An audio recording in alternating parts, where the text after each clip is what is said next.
Hola amigos, ¿cómo están? Bienvenidos una vez más al canal. Hoy con otro tema súper interesante. Tenemos como invitado a William. Estos programas, William, tengo que decirte que a la gente le están gustando bastante las investigaciones que estamos compartiendo. Y en el caso de este programa, vamos a hacer un ejercicio. La primera parte del desarrollo del tema la están viendo, ¿no? La van a ver aquí en mi canal. Y la segunda parte del tema va a estar colgada en el canal de William. Porque, bueno, yo sé que programas de más de una hora, muchos de ustedes les gusta, pero en esta ocasión vamos a dividirlo en dos partes para ver pues cómo funciona. Así que ya saben, una vez que terminen de mirar este video, esta primera parte, pueden ir al canal de William, Despierta, este es el tiempo, que además lo voy a dejar en la descripción de este video. Y allí pueden ir y mirar la segunda parte ya en el momento que William la publique en su canal. Así que hoy vamos a estar hablando o cuestionando, ¿no?, la fe de Abraham. La fe que Abraham decía tener a su Dios, a Yahvé. Hoy vamos a analizar si realmente esa fe era verdadera, si era tan fuerte como se predica, ¿no?, en las religiones al día de hoy. Y bueno, yo sé que va a ser muy interesante. William, bienvenido una vez más al canal. ¿Cómo estás? Hola Salim, mucho gusto. No, yo bien, cansado un poco del trabajo, pero bien, bien, bien. Aquí emocionado porque este tema va a ser picante. Va a ser picante porque va a tocar algunas fibras de aquellas personas que creen que tienen como ejemplo a Abraham como un hombre, El padre de la fe, ¿no? Se dice. padre de la fe. El padre de la Correcto. fe. Vamos a cuestionar si en verdad es el padre de la fe. Eso es lo que vamos a hacer en este programa. Hemos tocado temas bastante polémicos con William.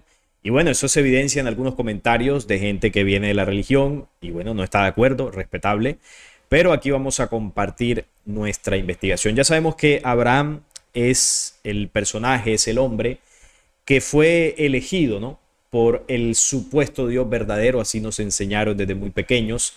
Jehová contacta con Abraham allá en Ur de Caldea, de donde Abraham era oriundo, y bueno, hace un pacto con él, donde le dice que él sería su Dios, y a cambio de la fe que Abraham le tuviese, de esa confianza, de esa fidelidad que Abraham le tuviese, pues él le iba a dar una tierra, la tierra en que él moraba, y a partir de ahí haría ese pacto con su descendencia, de él haría una gran nación, así le prometió, y todo varón debería ser circuncidado, ¿no? Esos serían básicamente los parámetros principales del pacto, cuando Jehová lo saca de la tierra, le dice que se vaya de su tierra, porque lo va a mandar a una tierra prometida que le dará a él y a su descendencia.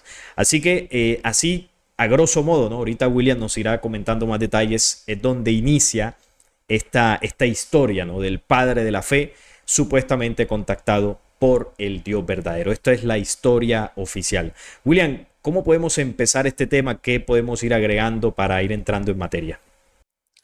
Bueno, pienso de que el tema lo podríamos comenzar aclarando de que o haciéndole recordar a cada uno de los oyentes de que cada tema que nosotros tocamos aquí lo hacemos leyendo los textos desde la perspectiva de que lo que está ahí escrito, ¿verdad?, fue realmente lo que el escritor quiso decir, ¿verdad? Y no de la perspectiva teológica que generalmente niega todo aquello que no pueden explicar y alegan deliberadamente de que lo que está escrito ahí no quiere decir eso, sino que quiere decir otra cosa. Entonces vamos a hacernos la idea cada vez que leamos los textos de que todo lo que está escrito ahí es real y que todo lo que ahí está es lo que el mismo escritor quiso decir.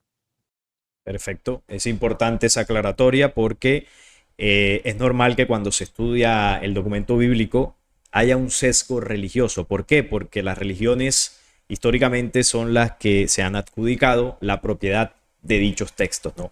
Unos textos que conforman un documento. La Biblia no es un libro propiamente dicho, es un conjunto de libros, libros que fueron escritos en distintas épocas por distintas personas. No es un documento cronológico, eso es importante. Así que hay varias cosas allí que no son como las enseñaron. Eso tengámoslo muy en cuenta. Bueno, además del tema de las traducciones, que también debemos tenerlo presente, para nuestros estudios bíblicos. Así que hoy vamos a poner a prueba la fe de Abraham, a ver si realmente es el padre de la fe, porque se utiliza como ejemplo en todas las enseñanzas. ¿Cómo podríamos entonces, William, comenzar a cuestionar la fe de Abraham hacia su Dios, al Dios que lo eligió? Bueno, lo primero que tenemos que es aprender un poco sobre quién era Abraham, ¿verdad?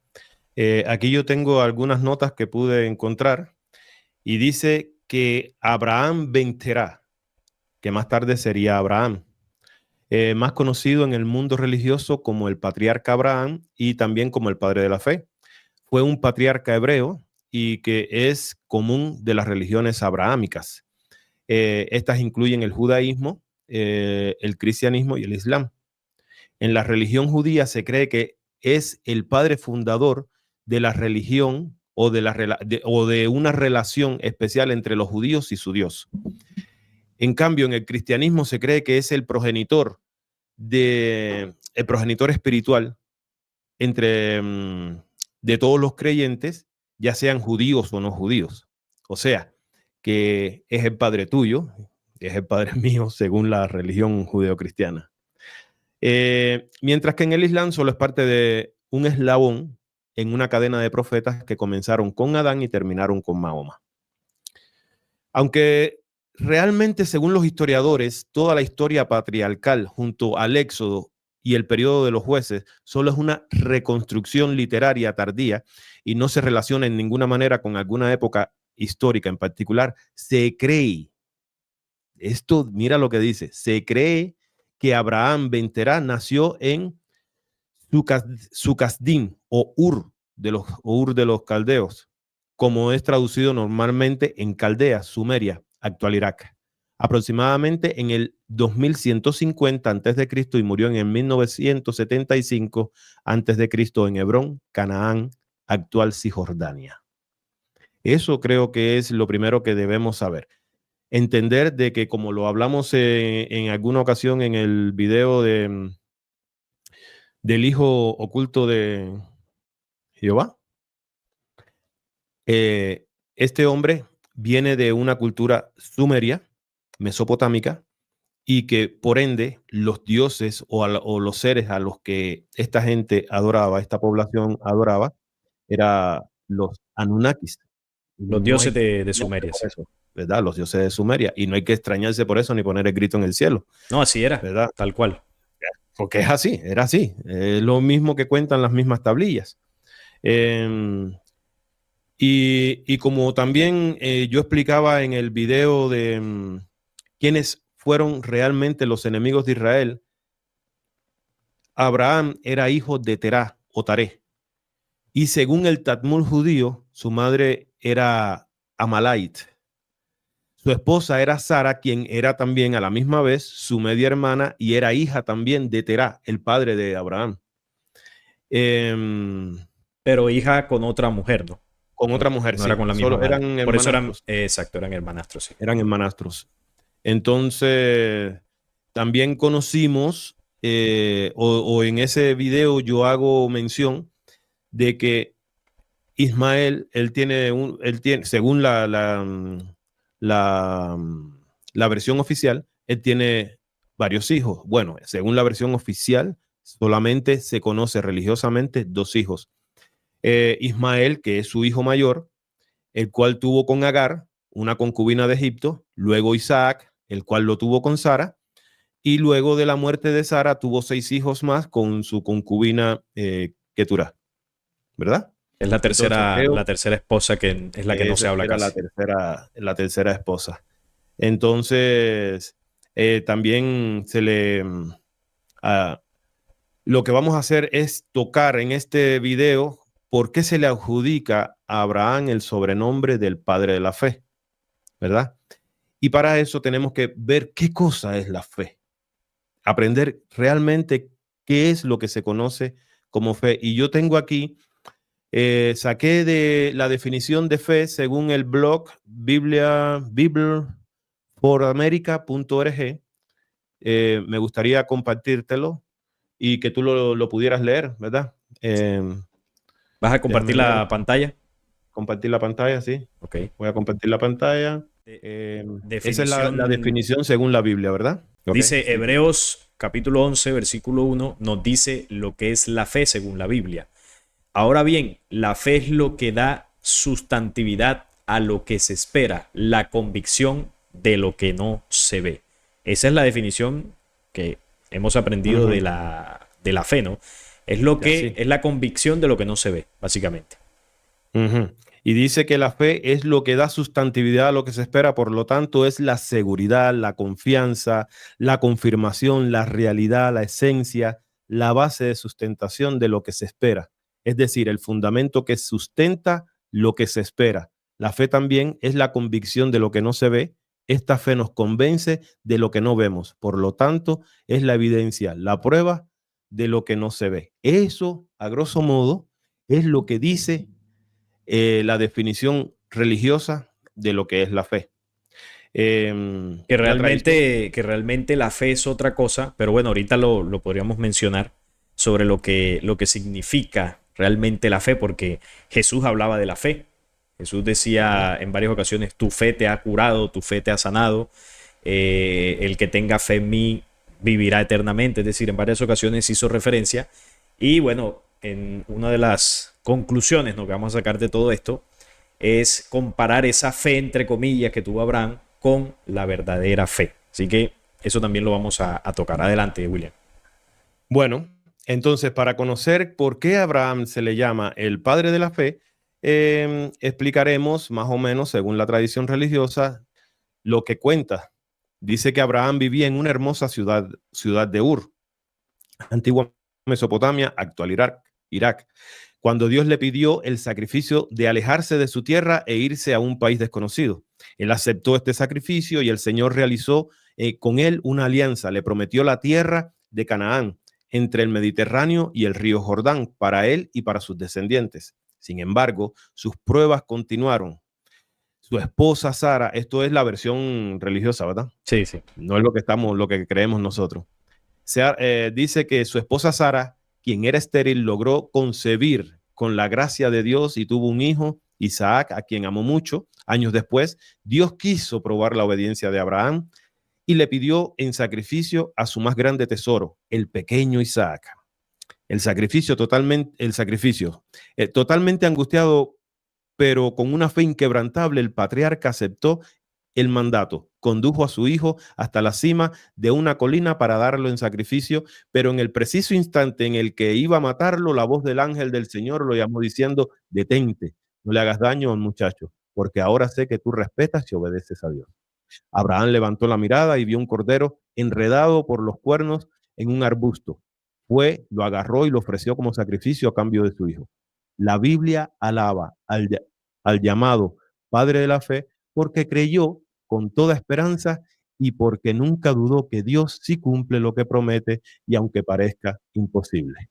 Esto, la verdad, es una historia hermosa. Claro. Hermosa, pero después vamos a ver el trasfondo de qué fue lo que sucedió ahí. Realmente, si fue un acto de fe o otra cosa. Y realmente, para una mente religiosa, esta es una historia inspiradora y digna de admirar y de imitar.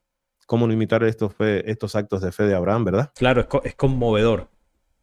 Sí. Me casi lloro. Sí, sí. Pero mira, ahora entremos en algunos detalles. Vamos a leer lo que dice Génesis capítulos 15, versículo 1 hasta el 12. Vamos a ir viendo realmente. Voy a buscarlo. Voy a buscar Génesis. Capítulo 15, versículo del 1 al 12. Okay. Adelante, sigue mientras. Y vamos a leer todos estos textos para poder conocer el contexto, pero el versículo real a analizar es el número 12, ¿verdad? Y de esto lo vamos a comparar con la Biblia BTX4 y con la interlineal hebreo-español. ¿Está bien? Ok. Así que comienza, porque esto nos va a hacer entender cómo estos textos son los que, si fuese verdad lo que estamos leyendo o lo que ocurrió, estos son los que forjan el carácter de Abraham, ¿verdad? Y vamos a entender lo demás. Léelo. Génesis 15 nos dice, Dios promete a Abraham un hijo. Después de estas cosas vino la palabra de Jehová a Abraham en visión, diciendo, no temas, Abraham. Yo soy tu escudo y tu galardón será sobremanera grande. Y respondió Abraham, Señor Jehová, ¿qué me darás siendo así que ando sin hijo? Y el mayordomo de mi casa es ese Damaseno Eliezer. Dijo también Abraham, mira que no me has dado prole, y aquí que será mi heredero un esclavo nacido en mi casa. Luego vino a él palabra de Jehová diciendo, no te heredará este, sino un hijo tuyo será el que te heredará. Y lo llevó fuera y le dijo, mira ahora los cielos y cuenta las estrellas si las puedes contar. Y le dijo, así será tu descendencia. Y creyó a Jehová y le fue contado por justicia. Y le dijo, yo soy Jehová que te saqué de Ur de los Caldeos para darte a heredar esta tierra. Y él respondió, Señor Jehová, ¿en qué conoceré que le he dado, que le he de heredar? Y le dijo, tráeme una becerra de 3 años y una cabra de 3 años y un carnero de 3 años, una tortola también y un palomino. Y tomó él todo esto y los partió por la mitad y puso cada mitad una enfrente de la otra, mas no partió las aves. Y descendían aves de rapiña sobre los cuerpos muertos y Abraham les ahuyentaba.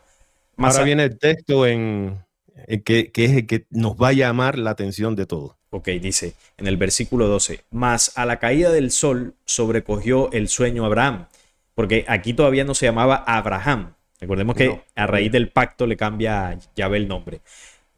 A la caída del sol, mas a la caída del sol le sobrecogió el sueño a Abraham. Y aquí que el temor de una grande oscuridad cayó sobre él. Entonces Jehová dijo a Abraham, no, solamente está ahí. Hasta ahí, hasta donde dice una gran oscuridad cayó sobre él. Sí. Mas a la caída del sol sobrecogió el sueño a Abraham, y he aquí que el temor de una grande oscuridad cayó sobre él. Recordemos que aunque la Reina Valera, como muchas otras Biblias modernas, le agrega el nombre de Jehová, porque esto, recordemos eso, ¿verdad? Hay que hacerle recordar a los oyentes. Le pone el nombre de Jehová a este Elohim, que se le aparece a Abraham y a muchos otros personajes en todo el Génesis. Realmente el nombre en los originales no aparece hasta el Éxodo capítulo 3, versículo 15, ese nombre de Yahvé, ¿verdad? Lo que significa que probablemente el Elohim de Abraham e Isaac no es el mismo de Jacob, aquello que más o menos te comentaba. Sí, lo que hablamos aquel día. No, y lo hablamos en los videos que hemos hecho. En el video también, ¿verdad? Sí, sí. Cuando nosotros leemos esa partecita, pareciera que no hay nada fuera de lo común cuando dice que más a la caída del sol sobrecogió el sueño a Abraham, y aquí el temor de una grande oscuridad cayó sobre él. Pareciera que no hay nada ahí, ¿verdad? Porque cuando lo leemos a través de cualquiera de estas traducciones, va a pasar desapercibido a cualquier lector que esté muy alejado de la lectura investigativa, porque esta versión, como muchas otras, se encarga de maquillar el evento ocurrido, ¿verdad? Les recomiendo que, yo no sé, ¿te acuerdas aquel video que hicimos con Descubriendo las manipulaciones bíblicas? Yo les recomiendo a los clientes que vayan al canal de Descubriendo y vean ese video. Les va a ayudar mucho. Pero vamos a tomar 3 palabras de ese texto. Quiero que tomemos la palabra sopor, ¿verdad? Porque la vamos a buscar esa palabra es la que aparece realmente en la Biblia textual BTX. Se los voy a compartir. Está Génesis capítulo 15. Ya se los voy a compartir. Estoy en el capítulo 15, versículo 12.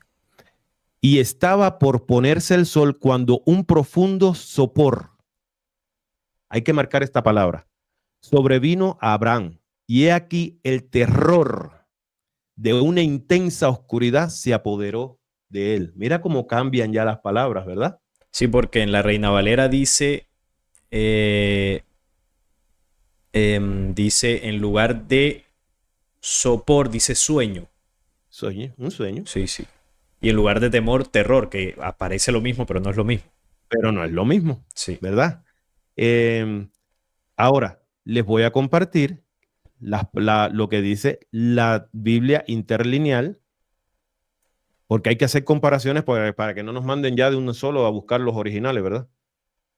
Sí, porque hay muchos que comentan en los videos que se la dan de traductores. Yo les digo, los expertos en hebreo.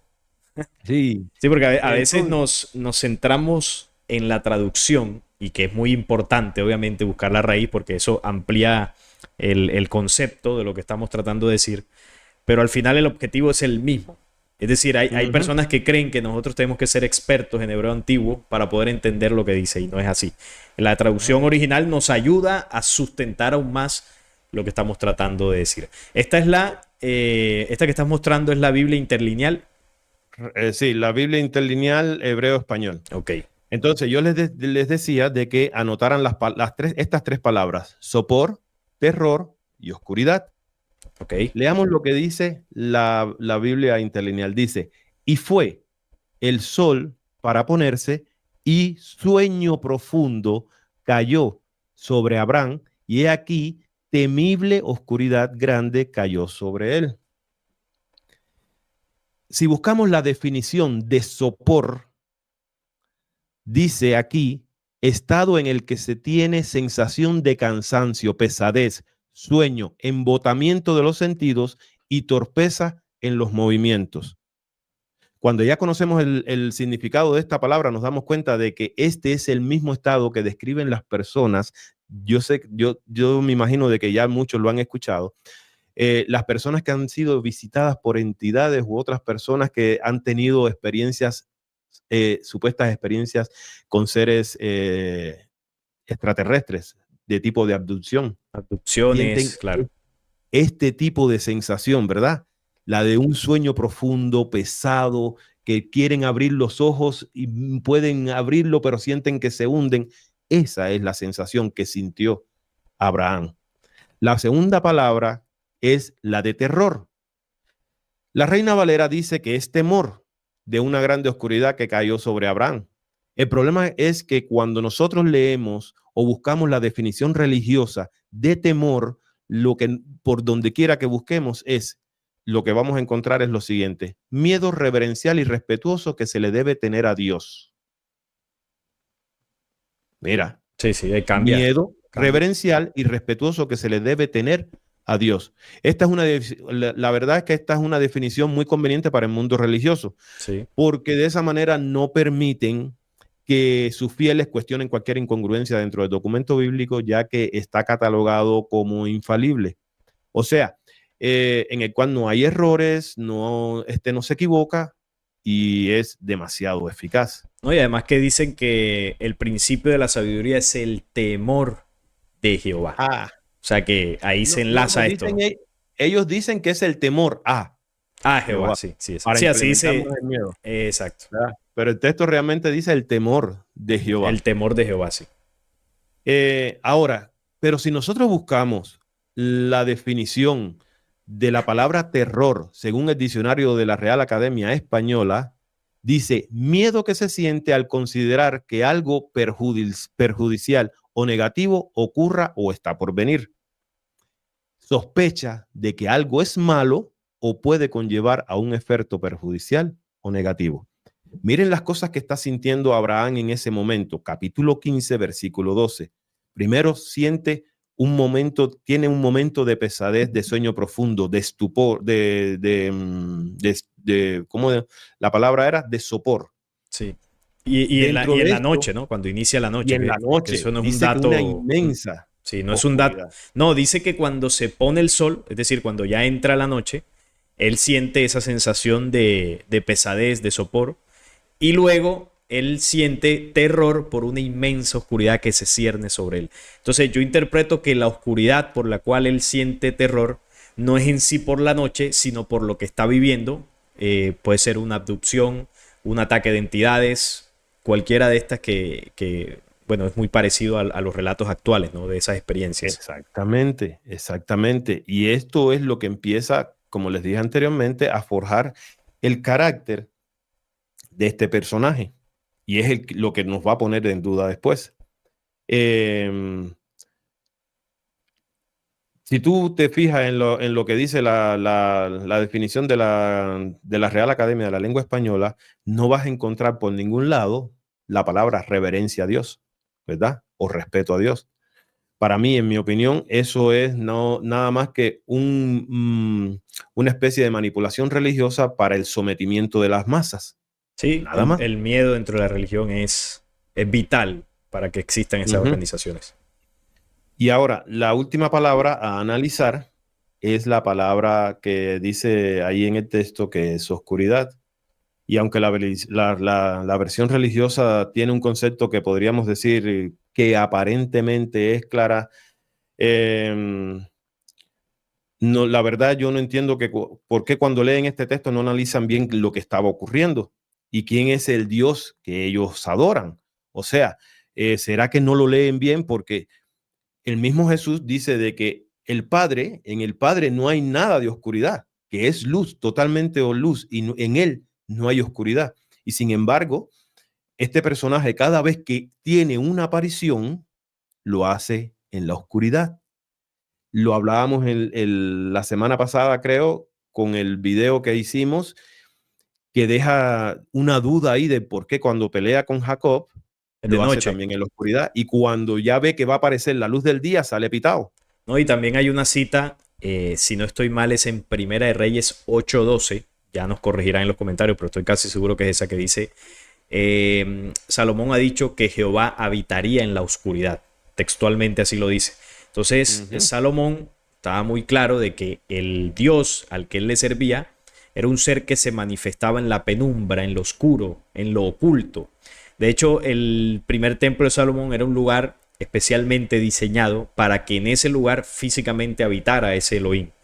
Eh, Tenía su espacio ahí, ¿no? Cuando la gloria de Yahvé llenaba el lugar, los sacerdotes no podían entrar a hacer el ritual porque la gloria llenaba todo el lugar. Entonces, claro, si es un ser espiritual, como se nos ha enseñado, físicamente no puede ocupar un espacio, más sin embargo la gloria de Yahvé lo ocupaba. Así que ahí vemos lo físico que era este personaje que necesitaba vivir en lo oscuro, en la penumbra, rodeado del ritual sacrificio de los animales que se hacían ahí en el templo. Así que si nosotros atamos cabos dentro de lo que dice la misma Biblia, entendemos que era un personaje de oscuridad, obviamente. Exacto. Pero ¿sabes lo que dice lo que tienen de concepto como oscuridad dentro de la Biblia? Yo encontré algo aquí y dice, las escrituras representan a la oscuridad como lo que está sin Dios y la luz como lo que tiene a Dios en ella. Como hijos de la luz, es vital para nosotros profundizar en este concepto de la luz y la oscuridad para que podamos experimentar la plenitud de todo lo que es Dios, lo que Dios nos ha brindado. ¿Encuentras una respuesta a eso? No, ahí Nada. se intenta justificar de que lo que es oscuridad no necesariamente tiene que ser malo, sino que Dios aún no ha hecho presencia ahí. Ese es el Ujú. cuento de la dualidad que incluso se habla en algunas corrientes filosóficas, donde se habla de que el universo es dual y de que en el origen había oscuridad y luz, y que la oscuridad necesariamente tiene que ser parte de la luz para que todo pueda existir, y eso es falso. Como tú mismo lo Ujú. mencionaste ahorita, el Padre verdadero, en él no hay tinieblas, es luz pura, inaccesible. Entonces, el concepto del Dios dual no está relacionado con el Dios verdadero. Eso es un concepto de los falsos dioses para acá. Así que cuando se habla de esa dualidad, ya ahí empezamos a entender que hay manipulación. O sea que es Así. conveniente esa descripción para blanquear un poco las veces donde se asocia a Jehová con la oscuridad. De hecho, Así en mismo. el Génesis capítulo 1 también se habla de que la tierra estaba oscura y vacía. Y él comienza a crear, a ordenar todo en los supuestos 7 días. Y bueno, ahí demuestra también que su creación parte, su supuesta creación parte de la oscuridad. Un tema que alguna vez también toca aquí en el canal. Lo pueden buscar cuando hablo de el falso Génesis 1 de Jehová. Ahí explico Ujú. esa parte. Adelante, William. Bueno, ya en este punto escucharemos o veremos en los comentarios a muchos super espirituales que, como dijiste hace un rato, nos van a decir, vayan al original, porque ya sabemos que están usando versiones fraudulentas y manipuladas, pero está bien, Los no vamos a traductores, los hacer que traductores. sí, no se desesperen. Aquí tenemos, sigue compartiéndome la de la Sí, Reina Valera. ¿La de la Biblia Interlineal? Sí, aquí está. Bueno, mira, como explicamos la vez pasada, esta Biblia te da las palabras en hebreo, te dice lo que es, por ejemplo, esta de temible, dice que es un singular, es un sustantivo femenino singular absoluto. Pero aquí nos da, en este código, nos da la palabra y el significado, ¿verdad? Y veamos qué es la palabra hebrea que se utiliza primero para sueño profundo, ¿verdad? Y es esta. Dice que es tardemá. Tardemá. Sueño profundo. Lo mismo que le hicieron, en lo mismo que hicieron caer al Adán, sí, ¿verdad? Esta se deriva, ¿verdad?, de otra que significa entorpecer. Aquí lo dice, ¿verdad? Y es prácticamente lo mismo que nos da la palabra que utiliza la BTX cuando dice sopor, o lo que se conoce médicamente como parálisis del sueño. Sí. Ahí vamos entendiendo. La palabra hebrea para temible, como lo podemos ver aquí, es eimá. Su significado es, mira lo que dice, su significado es espantar o espanto, y su definición es miedo. Aquí está, miedo. Yo en lo personal no encuentro nada de reverencia o respeto en esa palabra. No sé si tú también lo encuentras, no sé si los oyentes lo encuentran, pero de verdad que no hay justificaciones. Y vamos a ver la última palabra. La última palabra es oscuridad, ¿verdad? Y dice que esta palabra tiene una derivación de estar oscuro, como reteniendo la luz, ¿verdad? Entenebrecer, negrura. No sé si vamos entendiendo. Llegados aquí, creo que entonces... Sí, porque esa es la oscuridad que cubre a Abraham, no es la de la noche como tal, para que se entienda que esta es la oscuridad por la cual él comenzó a sentir el terror. Exacto. Entonces, ya llegados a este punto, yo sé que muchos se van a preguntar que si estamos hablando de la fe de Abraham, ¿qué tienen que ver estos textos? Pero realmente tienen que ver mucho, porque esto nos va a llevar a conocer un poco más sobre la personalidad, lo que decía antes, y el carácter de este hombre. Vamos a ver Génesis capítulo 12, versículo del 9 al 20. Capítulo 12 del 9 al 20. Lo que pasa es que esta cita que acabamos de, digamos que de profundizar, tú lo decías ahorita, forja el carácter de Abraham en relación a la fe. Entonces aquí está la base, en todo lo que acabamos de hablar hasta ahora, está la base de la fe de Abraham. ¿Cuál es la base, no? Para poder en este punto del programa establecer una base de conocimiento.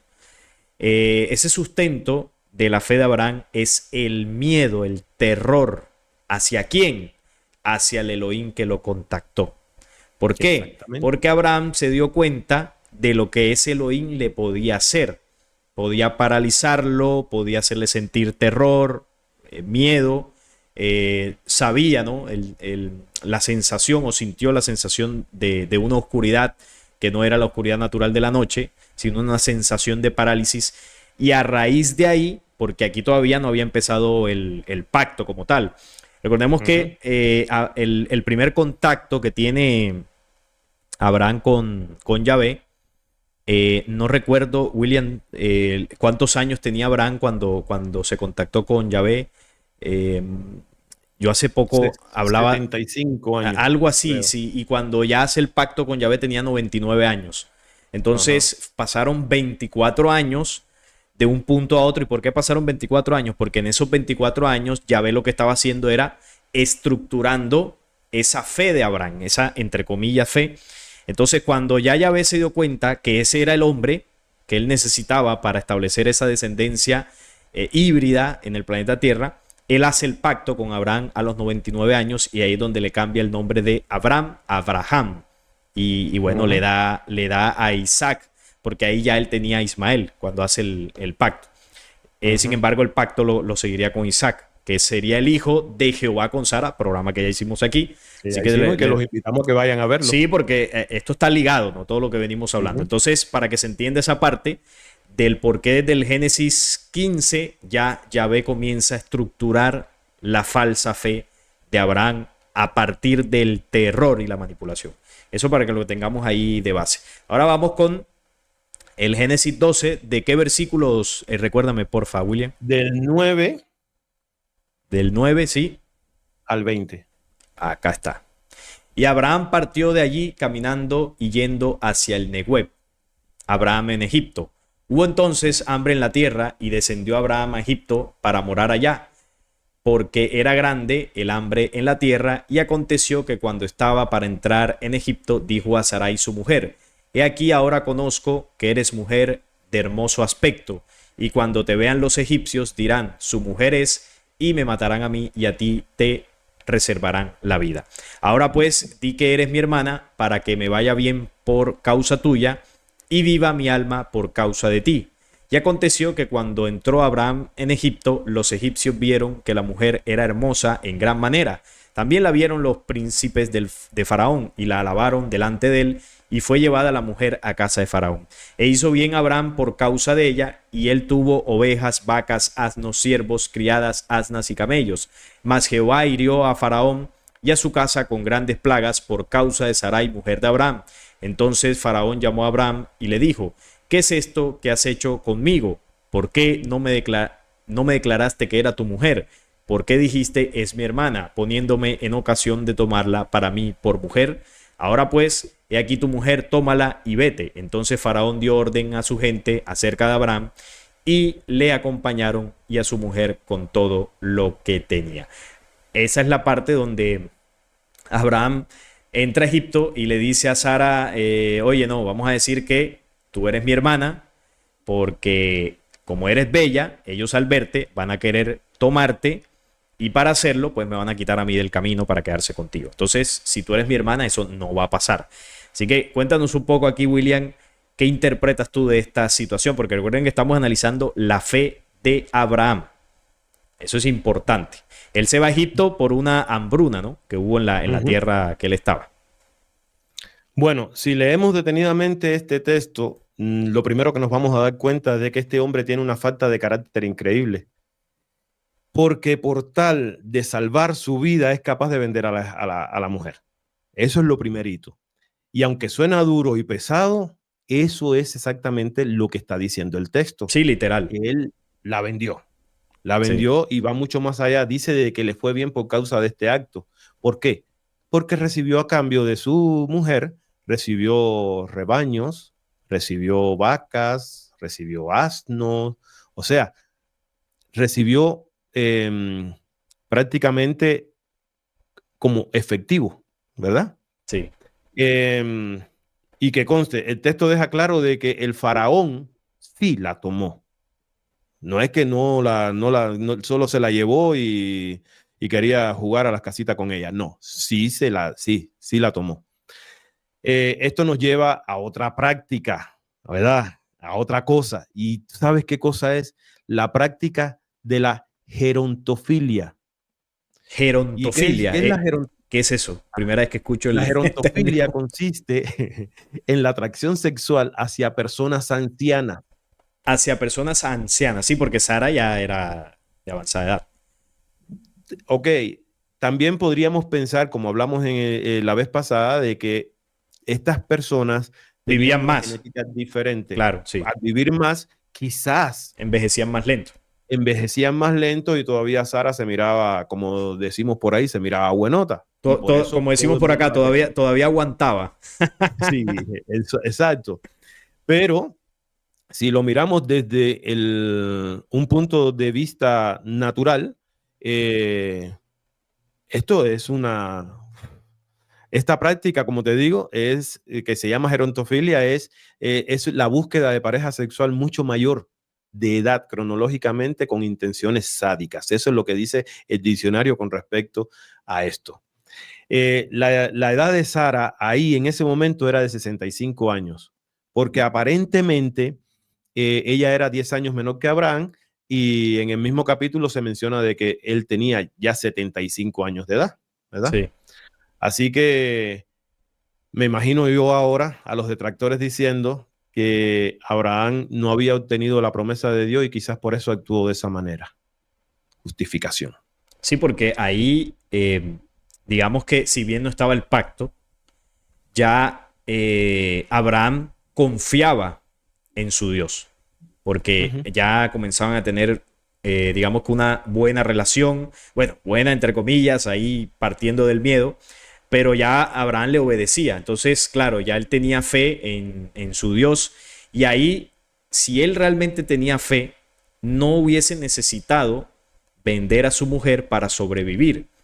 ¿Por qué? Porque él simplemente iba a entrar a Egipto para refugiarse, ¿no?, de una hambruna. Él no iba a hacer guerra contra los egipcios, es decir, él no iba a hacer nada malo, simplemente iba a entrar allí para abastecerse un tiempo y luego salir. Pero él, para sobrevivir, da a su mujer al faraón para que lo dejen tranquilo. Entonces, claro, es como si estuviese desprotegido. Bueno, yo entro a Egipto aquí y aquí los egipcios van a hacer lo que sea conmigo porque no tengo quien me proteja. ¿Y dónde estaba su fe ahí? Claro, esto se disfraza, ¿no?, de otra forma, de que Abraham, para cumplir el propósito y los mandatos de Dios, tuvo que incluso ofrecer a su mujer, aunque allá no se dice que el faraón pues realmente la tomó. Es decir, no se muestra esta historia como realmente sucedió, sino que, bueno, él sí dijo que era su hermana y a pesar de eso no le pasó nada. Dios finalmente supuestamente lo ayudó, él logró estar en Egipto. Dios castigó al faraón por tener malas intenciones con la mujer, y al final el faraón terminó rindiéndose ante Abraham. Es decir, esto se disfraza como que, wow, la tremenda obra de Dios con Abraham allí en Egipto, y no se dice que para él lograr eso tuvo que ofrecer a su mujer. Y ahí es donde está en cuestión la fe de Abraham. Así que, William, ¿qué te parece si concluimos esta parte que estamos analizando de Egipto para esta primera parte del programa, y dejamos el resto en la segunda parte para tu canal, que vamos ya 40 minutos de programa? Yo creo que hemos avanzado una buena parte, y ya el cierre, las conclusiones y lo que falta de la investigación lo dejamos para esa segunda parte, que le recomiendo a la audiencia que vayan al canal de Despierta, este es el tiempo, porque como vemos esto está buenísimo.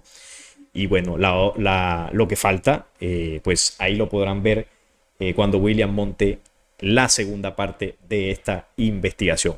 Así que, mi hermano, gracias por compartir esta parte inicial de la investigación para el canal.